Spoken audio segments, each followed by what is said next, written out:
This is KVUE News Daybreak. Police investigating an overnight shooting near 6th Street in downtown Austin. What we know so far. And the ballots are in across central Texas. Why voters in Round Rock voted down a multi-million-dollar bond package. And the wrap-up of other local elections. Plus backlash over the new health care bill. How people across the country are now pushing back against their Republican lawmakers. Very good morning to you. Thank you for watching KVUE News Weekend Daybreak. I'm Corey Coffin. It is 8 o'clock right on the dot on Sunday. Developing this morning, one man is dead after an officer-involved shooting last night near 6th and Trinity Streets. Police say it happened about 2:30 this morning when officers say they heard gunshots. Police were able to find video of a man firing shots into the air. Well, shortly after they found the 24-year-old, they began a chase. As police were running after him, they say they saw that he had a pistol. That man then turned and fired shots at two officers who fired back, hitting the man. That's according to Austin police. The shooter was taken to the hospital where he later died. Right now, police say evidence supports the officer's story. They did find shell casings for the pistol that the man was carrying. No word yet on how many shots were fired. Both of the officers involved are on administrative duty during this ongoing investigation. That is standard procedure. And APD Chief Brian Manley is asking anyone with video or any witnesses, anyone who may have seen what happened, come forward so that they can add it to the investigation. Now we want to switch gears a little bit, get a check of what we're tracking weather-wise with Storm Team meteorologist Erica Lopez. Hey there, guys. Good morning. Happy Sunday. Lots of sunshine in the forecast today. Perfect weather to possibly go outdoors, and I know the Pecan Street Festival is still going on this weekend. It's going to be a great day for that. Clear blue skies and temperatures quite comfortable as you're heading out the door. Lower 60s right now, both at ABIA and Camp Mabry. Dew points are steadily increasing. That's really going to be the change in your forecast today. A slightly more humid, but not unbearable whatsoever. The ridge of high pressure that we've been under the influence as is going to bring in those southeast winds and increase our humidity just a little bit. A couple degrees warmer also than the last 24 hours, a 2-degree warm up here in Austin. The Hill Country seeing a 9-degree warm up as of now across Fredericksburg. Winds are calm. That's going to be the case for pretty much the entire day today. So here's how the rest of today is going to play out. Our forecasted highs will be a few degrees warmer than yesterday, upper 80s, but I do think Austin this afternoon, our forecast should top out at about 90 degrees. Lots of sun out there, not a cloud in sight, a bit more humid. Now, we are tracking a change in our forecast that's going to bring in some rain shower activity, so I'll talk about that in the full forecast and give you a little bit more details on what we can expect this next week. All right, pack that umbrella up this week. Erica, thank you. Police in Manor are also investigating an overnight crash on US 290 near 1:30. That happened just before 4 a.m. The city of Manor says two cars ran into each other, causing one to roll over. Austin Travis County EMS also says a total of 8 patients were taken to the hospital. Their conditions are not known at this time. The city of Manor does say, though, they're looking for 3 other people who fled the crash. They used a helicopter to try to search for those people. They were unable to find them. If you have any information about those passengers or the crash in general, call the Travis County Sheriff's Department. And now on to the big vote in Round Rock yesterday concerning the school district's multi-million-dollar bond. People did vote that bond down. They voted against Propositions 1, 2, and 3, meaning no new schools, no expansions or improvements, at least this round with this vote. The district wanted to build a new elementary school in northeast Round Rock and a new high school.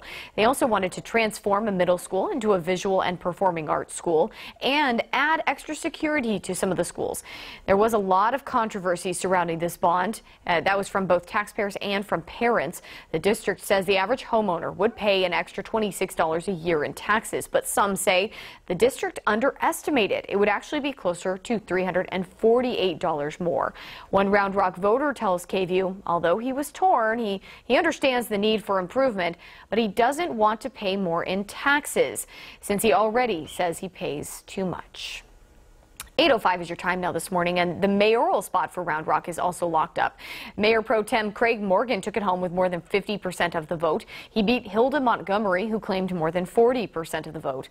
And 18-year-old Cedar Ridge High School student Josh Couture got 5%.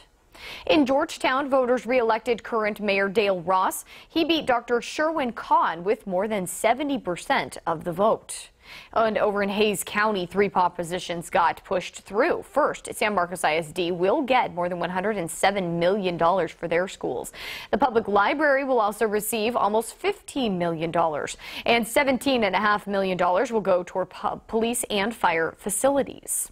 You can find the complete election results with all of the races up on our website up at KVUE.com. We've got all of the comprehensive items listed out there for you, and the specific URL, KVUE.com/elections. The healthcare backlash on full display this weekend. Republican lawmakers back in their districts getting an earful from constituents about the newly passed House bill.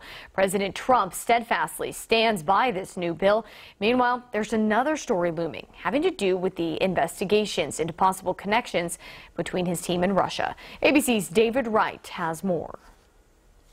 These are human beings. We have bodies, we have minds. In upstate New York, Congressman Tom Reed reassured his constituents that people with pre-existing conditions needn't worry about the Republican bill.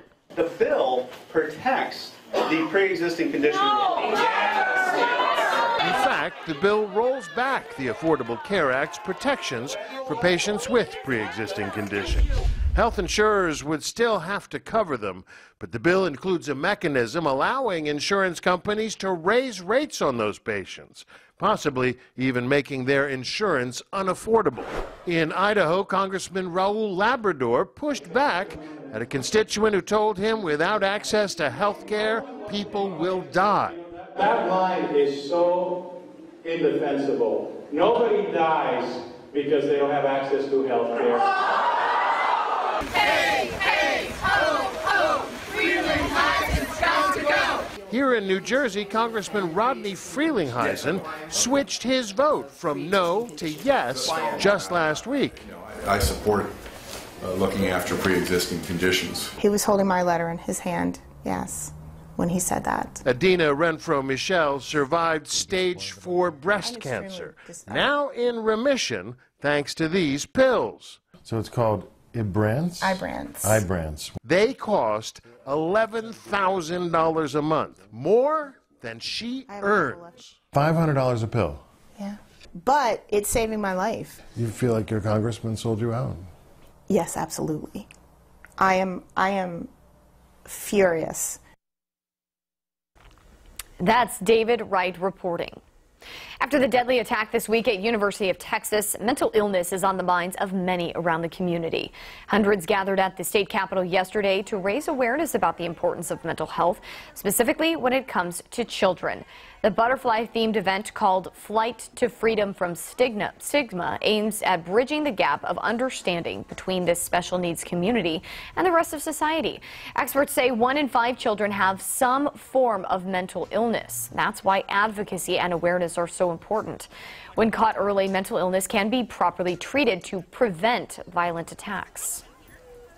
Everybody benefits from mental health in schools, mental health training in hospitals and in doctors' offices. It really just makes for a more resilient and inclusive society, which is really better for everybody. Now, the rally started at the Capitol with the group marching down Congress and then over to Woolridge Park, where dozens of vendors provided extra support and resources.